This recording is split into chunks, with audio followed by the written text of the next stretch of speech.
हरि ओम तत्सत। नमस्कार। लोकाभिरामं रणरंगधीरं राजीवनेत्रं रघुवंशनाथं कारुण्यरूपं करुणाकरं तं श्रीरामचंद्रं शरणं प्रपद्ये।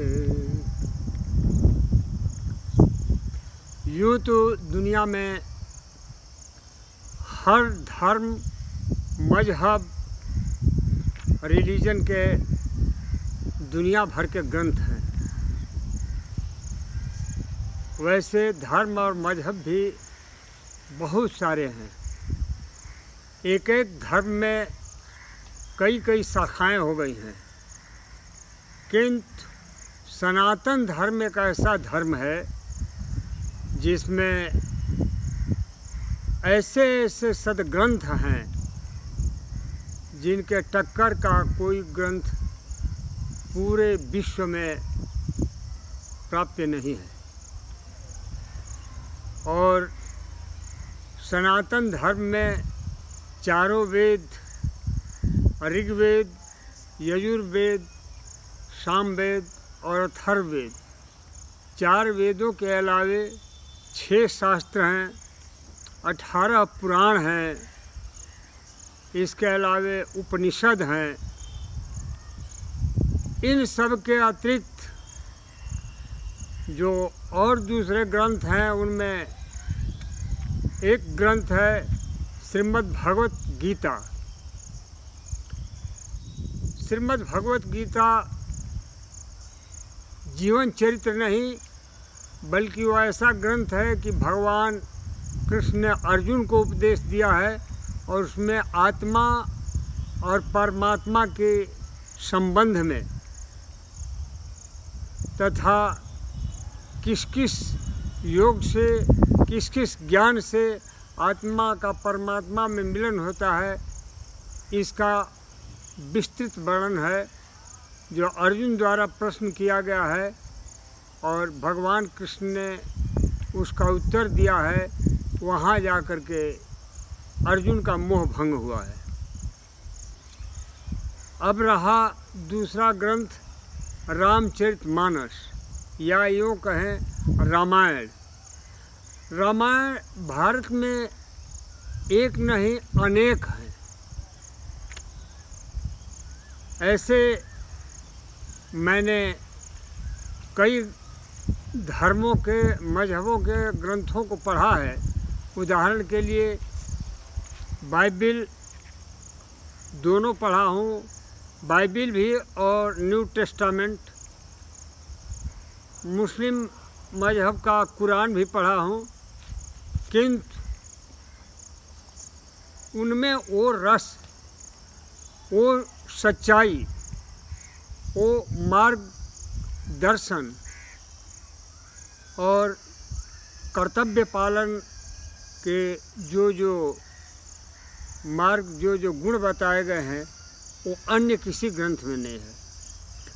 मैंने ये सोचा कि राजनीति और देश काल के विषय में मैंने कई श्रृंखला प्रस्तुत किया है।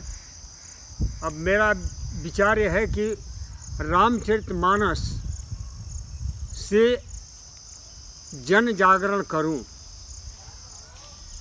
अब ऐसे तो आध्यात्म रामायण, कंबन रामायण, वाल्मीकि रामायण, ऐसे कई रामायण हैं और कहा भी गया है कि हरि अनंत, हरि कथा अनंता, कहाँ सुनहि बहुविधि सब संता। किंतु भारत में विशेषकर हिंदी भाषी क्षेत्रों में रामचरितमानस या तुलसी कृत रामायण का जो स्थान है, दुनिया के किसी भी धर्म में, किसी भी ग्रंथ में ऐसा स्थान किसी ग्रंथ को किसी धर्म में, किसी देश में नहीं मिला है।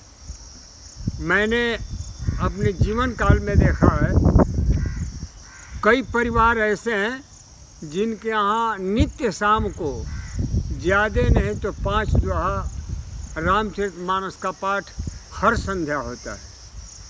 और हर संध्या को उस पाठ का परिणाम है कि उन परिवारों को मैंने सुखी, संपन्न और आपस में एक अच्छी सम्मति देखा है कि वो उदाहरण के विषय बन गए हैं। तुलसीदास जी ने कहा है एक जगह कि जहाँ सुमति तह संपत्ति नाना, जहाँ कुमति तह विपत्ति निधाना। सुमति है उसका प्रमुख कारण है रामचरितमानस का नित्य का पाठ। वैसे तो हरि अनंत, हरि कथा अनंत है, पर रामचरितमानस जो गोस्वामी तुलसीदास जी ने लिखा है वो तो अपने आप में अद्वितीय और अपरंपार है। मैं कई टीकाकार हैं उनके द्वारा रामचरितमानस की टीका लिखी गई है, कई बार अध्ययन किया, किंतु पंडित ज्वाला प्रसाद मिश्र, जिनको कहा जाता है विद्यावारिधि पंडित ज्वाला प्रसाद मिश्र, उन्होंने जो टीका किया है उनकी टीका रामचरितमानस में छेपक सहित लिखी गई है। और बाकी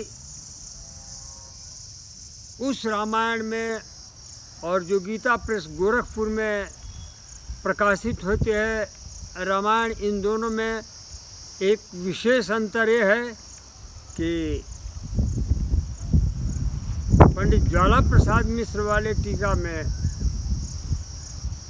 रामचरितमानस में आइए को है रामायण में अंत में 8वां कांड लव कुश कांड या दशाश्वमेध कांड कह सकते हैं सम्मिलित है। किंतु जो रामचरितमानस प्रकाशित हुआ है गोरखपुर से, उसमें अंतिम कांड जो है लवकुश कांड या जिसे दशाश्वमेध कांड कहते हैं वो सम्मिलित नहीं है। रामचरितमानस में तुलसीदास जी ने हर रस का वर्णन किया है, हर अवस्था का वर्णन किया है, अच्छे से अच्छा प्रसंग, अच्छा से अच्छा दृश्य उन्होंने प्रस्तुत किया है। और उसके साथ साथ उन्होंने ऐसे ऐसे प्रसंग, ऐसे ऐसे दृश्य उपस्थित किए हैं जिसमें भयावह स्थिति दिखाई देती है। ऐसे ऐसे कार्य उन्होंने दिखाया है जो असंभव सा प्रतीत होता है, किंतु विश्वास इसलिए होता है कि कई बार इस पर शोध हुआ, कई चीज़ें ऐसी प्राप्त हुई। उदाहरण के लिए सेतुबंध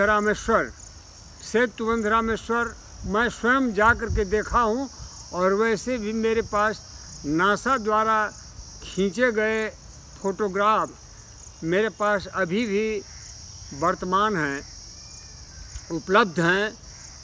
जबकि कांग्रेस सरकार ने कहा था कि यहाँ कोई रामेश्वरम में बांध नहीं था, पर जब नासा ने फ़ोटो लिया तो पता चला कि नहीं, यहाँ पर सैटेलाइट से फ़ोटो ली गई थी, यहाँ पर बांध था।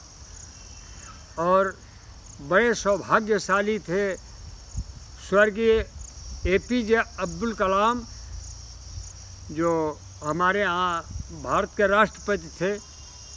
वहीं जो रामेश्वरम सेतु था उसके किनारे धनुषकोटि में उनका जन्म हुआ था, और इस पवित्र स्थान से निकल करके एक मछुआरे के घर पैदा होकर के मुसलमान होते हुए भी उन्होंने गीता का इतना अध्ययन किया था कि कई लोग सुन करके उनके मुंह से गीता के श्लोक हैरान होते थे। इतने बड़े वैज्ञानिक और देश के राष्ट्रपति तक बने। रामचरितमानस में आज तो मैं केवल व्याख्या कर रहा हूँ इस ग्रंथ की, किंतु मैं एक विशेष बात बता देना चाहता हूँ कि इसमें हर व्यक्ति के, हर पात्र के विषय में समझाने का, बतलाने का, शिक्षा देने का उद्देश्य दिखाई देता है। उदाहरण के लिए गुरु को कैसा होना चाहिए, शिष्य को कैसा होना चाहिए, पिता के क्या कर्तव्य हैं, पुत्र के क्या कर्तव्य हैं, माँ बेटे के साथ कैसा व्यवहार करता है, माँ बेटे के साथ कैसा व्यवहार करती है और बेटा माँ के साथ कैसे व्यवहार करता है, पिता के वचन का पालन करना एक पुत्र द्वारा दिखाया गया है। एक भाई के लिए दूसरा भाई सर्वस्व त्याग कर देता है। एक भाई अपने भाई के अग्रज के चरण पादुका की पूजा करता है। इस तरह से समाज में सुधार के लिए, समाज को आगे बढ़ने के लिए, समाज में चरित्र और आचरण को ऊंचा रखने के लिए रामचरितमानस में जितने अच्छे मार्ग दिखाए गए हैं, विश्व के किसी भी ग्रंथ में ऐसा नहीं मिलेगा। श्री रामचंद्र जी को भगवान का स्थान दिया गया है और वो भगवान के साक्षात रूप थे, क्योंकि जब भगवान अवतार लिए, उनका अवतरण हुआ, उस समय भय प्रगट कृपाला दीन दयाला कौशल्या हितकारी छंद जो है निकलता है, उसमें आया है आगे, निज आयुध भुज चारी। अपने शस्त्रास्त्र के साथ चार भुजा जब वो दिखलाते हैं माता कौशल्या को, तो वहाँ प्रमाणित हो जाता है कि ये भगवान है। भगवान राम के जन्म के पहले,